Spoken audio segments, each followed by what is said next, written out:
Hi అండి, అందరికీ నమస్కారం. ఇవాళ నేను అడిగే ప్రశ్న ఏంటంటే,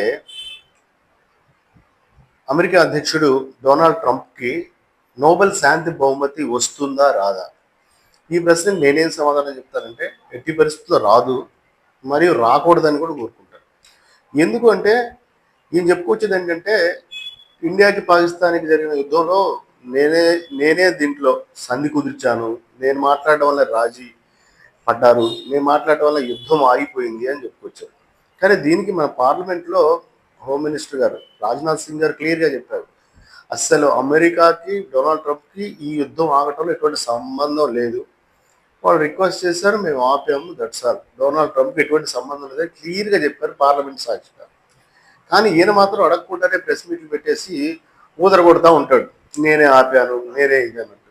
పోతే ఈ నోబెల్ శాంతి బహుమతి ఎట్లా వస్తుంది, ఎవరికి వస్తుందంటే, ఆల్ఫ్రెడ్ నోబెల్ అనే వ్యక్తి చనిపోయిన తర్వాత ఆ నోబెల్ శాంతి బహుమతిని ప్రపంచం మొత్తం మీద కూడా ఏర్పాటు చేయడం జరిగింది. దీని ప్రధాన ఉద్దేశం ఏంటంటే, ఎవరైతే శాంతి కామకులుగా ఉంటారో, ఎవరైతే యుద్ధాలు జరగకుండా, తగాదాలు జరగకుండా, ఆ తర్వాత అట్లీస్ట్ సైనికులు కూడా అవసరం లేకుండా, అంటే సైన్యంతో కూడా పని లేకుండా ఈ ప్రపంచం మొత్తం తయారవుతుంది అని ట్రై చేస్తారో, అలాంటి సంస్థలకు కానీ అటువంటి వ్యక్తులకు కానీ ఈ నోబెల్ శాంతి బహుమతి అనేది ఇస్తుంటారు.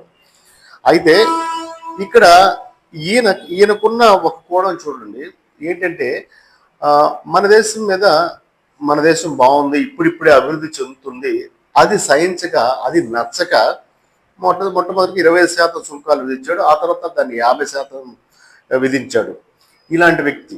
ఈయనకి నేను ఒకటే చెప్తున్నా, ఇప్పుడు మీ దేశం ఎంతగా డెవలప్ అయిందంటే అక్కడ ఉన్న మా భారతీయుల వల్ల, కంపెనీలు పెట్టడం వల్ల కానీ, సీఈఓలుగా ఉండడం వల్ల కానీ వీళ్ళు మిమ్మల్ని ఎంతో డెవలప్ చేస్తారు. అది దయచేసి గుర్తుపెట్టుకోండి.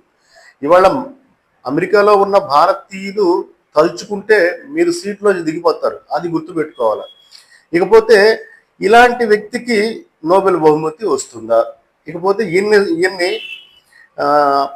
ఈయన్ని ప్రోత్సహించే వాళ్ళు ఎవరంటే పాకిస్తాన్ వాళ్ళు, కంబోడియా, ఇజ్రాయెల్ వాళ్ళు ఎందుకు ప్రోత్సహిస్తున్నారంటే, వాళ్ళు ఎందుకు సపోర్ట్ చేస్తారంటే అది వాళ్ళ స్వార్థం, వాళ్ళకి ఏదో వ్యక్తిగతంగా హెల్ప్ చేస్తున్నాడు కాబట్టి వాళ్ళు సపోర్ట్ చేస్తారు. కానీ పక్కకు వచ్చి ఆలోచిస్తే ప్రపంచంలో ఉన్న అనేక దేశాలు ఈయనకి రావద్దని కోరుకుంటారు. ఎందుకు అంటే ఈయన తీసుకున్న తిక్కల నిర్ణయాలు, ఈయన విధించే సుంకాలు కానీ, ఈయన తీసుకునే తొందరపాటు నిర్ణయాల వల్ల ఎంతో మంది ఆయన్ని వ్యతిరేకిస్తూనే ఉంటారు. దాదాపు ఎవరు కూడా ఈయనకి, ఈ ట్రంప్కి నోబెల్ శాంతి బహుమతి రాకూడదని చాలా మంది కోరుకుంటారు. ఇకపోతే